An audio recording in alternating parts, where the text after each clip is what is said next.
हमारी ये नशिस्त 25 दिसंबर के हवाले से है, जो कि कायद-ए-आज़म रहमतुल्लाह अलैह की तारीख़ पैदाइश का दिन है।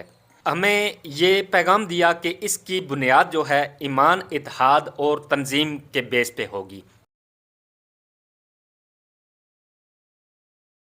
भाई ईमान, इत्तेहाद और तंजीम, अगर मैं एक भाई जोक बात करने चाहूँगा कि अगर हम ईमान, इत्तेहाद और तंजीम को आज के तनाज़ुर में देखें तो बड़ी एक मज़ाक़ खेज़ सी ये बात होगी। अगर हम बात करें ईमान की तो ईमान हमें मौलाना फजल रहमान में नज़र आता है। ये बात इत्तेहाद, इत्तेहाद अगर हमें नज़र आया है तो तमाम चोरों के दरमियान, लुटेरों के दरमियान इत्तेहाद नज़र आया है, बिल्कुल नज़र आया है, PTM की सूरत नज़र आया है। हर वो बंदा जो बुनियादी इंसानी हकूक़ के हवाले से, बुनियादी आइनी हकूक़ के हवाले से, ला इन्फोर्समेंट के हवाले से बात करता है, वो शर्पसंद कहलाता है। इंतज़ार हुसैन पंजोता जो इमरान खान के वकील रहे, वो गायब रहे, किसने नहीं पूछा। हाँ, ये तो खबर मिली कि आ गए, लेकिन किसने नहीं पूछा कौन उठा कर ले गया था, कहाँ थे। इस बारे में आप क्या कहते हैं, ये कौन कर रहा है, ये कैसे हो रहा है? आपने जो जुर्रत का मुजाहरा आज किया और जो आपने क्वेश्चंस किए, आपको खुद से बेहतर तरीके से ये पता है कि ये बहुत ख़तरनाक किस्म के सवालात हैं जो आपने किए हैं। बल्कि इससे भी पहले कलमे की बुनियाद पे खड़ा हुआ था और ये हमें एक रूल दिया गया था। तो हमारा इसके ऊपर अगर हम चलें तो हम कहाँ तक पहुँचे और हमारी मुल्की जो मैशत है वो कहाँ तक पहुँची है।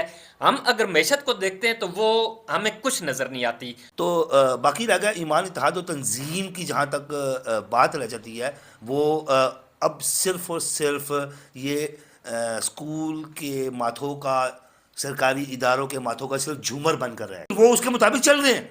वो सारा का सारा पैसा जो प्रोजेक्ट्स के लिए दिया जाता है, आवाम की फलाह बहबूद के लिए, उनकी आसानी के लिए जो हमें भीख दी जाती है इस मुल्क के, ये जो कशकोल लेके झोलियाँ फैला के हमारे वज़रा, वज़ीर आज़म साहब और जो हमारे ये इतनी मकसद है कि मासूम और रौंदी शक्लें बना कर जाकर जब ये भीख मांगते हैं तो वो इनकी कशकोलों में डालते हैं भीख।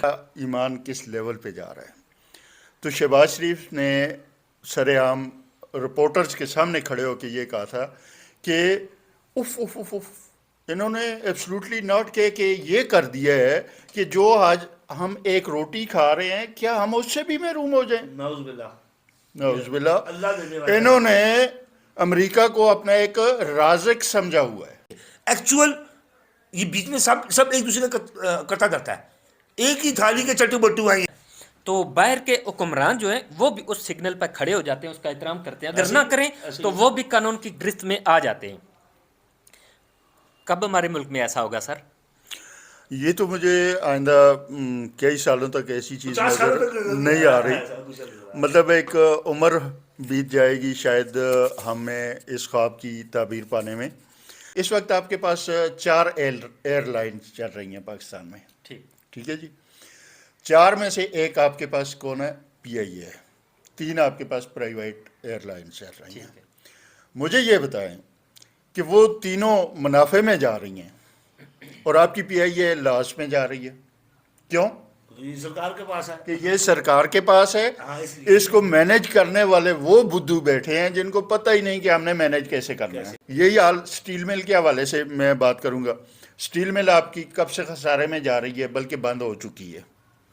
इत्तेफाक फाउंड्री क्यों नहीं खसारे में जा रही? दीगर स्टील मिल्स आपकी क्यों नहीं खसारे में जा रही? क्योंकि वो रियासत की नहीं है ना। कि जो हमें कवानीन जदीद करने थे, जो हमें जदीदियत चाहिए थी, वो हुई नहीं। ऑलरेडी बिल्कुल आपकी असम्बली जो है वो सवाए तनहाएं बढ़ाने के इसके अलावा कोई काम ही नहीं करती। आपने खुद ही जवाब दे दिया है इस क्वेश्चन का कैसल भाई। असल में इसका जवाब भी यही है कि ये जो असम्बलियाँ और ये जो जितने भी ये करता धरता बैठे हुए हैं, इन्होंने अपने देखें जजों का, पुलिस अफसरान का, आर्मी अफसरान का, ये आपके सियासी जितने भी पंडित हैं, इनकी मराहत का अगर आप देखें तो ये असम्बलियों का काम जस्ट इन तक महदूद है। कुत्ते फॉर्च्यूनर में जनाब उनकी फीड लाई जाती है, जिनके कुत्ते फॉर्च्यूनर में वॉक करने के लिए बारी करके फॉर्च्यूनर में जाते हैं, हम उसके ऊपर बिलक रहे हैं, चीख रहे हैं, और इसी चीखने पे, इसी बिलकने पे हम भी किसी रोज़ मिसिंग पर्सनस में शामिल हो जाएंगे। हम भी किसी न किसी अताब का शिकार हो। जाबर हुक्मरान के सामने कलमा हक कहना असल जहाद है, और यही जहाद आज پاکستان میں اس وقت آپ کا گناہ بنتا جا رہا ہے. اور جو ہمدردی میں سچ بولتا ہے نا، اصل سچ وہی ہوتا ہے، اصل حقیقت وہی ہوتا ہے. جس ملک کا ہم کھاتے ہیں، جو ہماری پہچان ہے، جس میں ہمارا رہنا سہنا ہے، کیونکہ اس میں رہنا سہنا ہمارا ہی ہے.